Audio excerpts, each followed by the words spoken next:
Pasca evakuasi mobil travel dan truk pengangkut semen yang terlibat laka lantas di hutan Penginuman Barat Puratirta Segara Rupa Gilemanuk, Satlantas Polres Jembrana melakukan olah TKP pada hari Minggu pagi. Olah TKP yang dipimpin Kasatlantas Polres Jembrana, AKP Nyoman Sukedana ini mendapatkan fakta di lapangan dan keterangan saksi. Dari hasil penyelidikan didapati mobil travel Isuzu Elf yang melaju dari arah Denpasar itu terseret hingga 11,5 meter sebelum menabrak truk. AKP Sukedana di TKP mengungkapkan dalam olah TKP, polisi menemukan STNK mobil dan buku KIR di antara barang-barang lainnya. Dari informasi pada bangkai mobil travel berwarna kuning tersebut, diketahui mobil travel itu milik dua putra Jayatur dan Ziarah. Polisi menyimpulkan kecelakaan ini disebabkan kelalaian sopir. Yaitu terseretnya kendaraan mikrobus dari titik terseret sampai dengan menabrak truk gitu. Jadi dapat ditemukan karena tadi malam kita tidak mungkin untuk mencari karena situasinya gelap dan arus lalu juga padat. Berapa meter dari batas? Dari titik awal jatuhnya kendaraan mikrobus kurang lebih 11-30 meter. Jadi lalu menabrak truk. Itu sementara dari hasil pemeriksaan, jadi pengemudi mikrobus bisa dijadikan tersangka untuk sementara ya.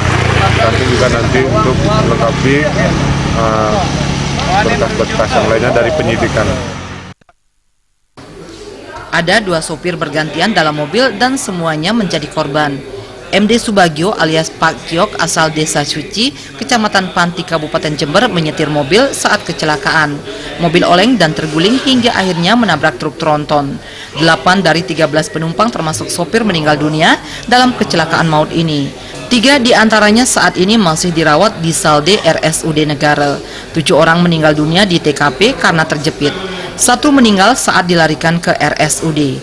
Seluruh jasad korban yang dititipkan di kamar jenazah diambil keluarga korban. Bahkan salah seorang kepala desa asal korban ikut mendatangi RSUD Negara. Masyarakat saya gitu. Tahunya jam berapa tadi Bapak? Tahunya saya tadi itu dari informasi dari Bapak Laka, petugas sini. Dari data yang dihimpun, sebagian besar penumpang travel S7485N berasal dari Desa Kemiri, Kecamatan Panti. Taufik Hidayat asal Desa Kemiri, salah satu penumpang yang selamat, mengaku mereka naik dari Kerobokan. Semuanya merupakan pekerja bangunan yang hendak mudik. Berangkatnya dari mana kemarin? Kerobokan. Kerobokan. Oh, bareng-bareng ya. Kerjanya di mana? Di Kerobokan. Kerobokan kerjanya. Oh, dijemput di lokasi ya. Oh ya. Ya udah diperiksa dia.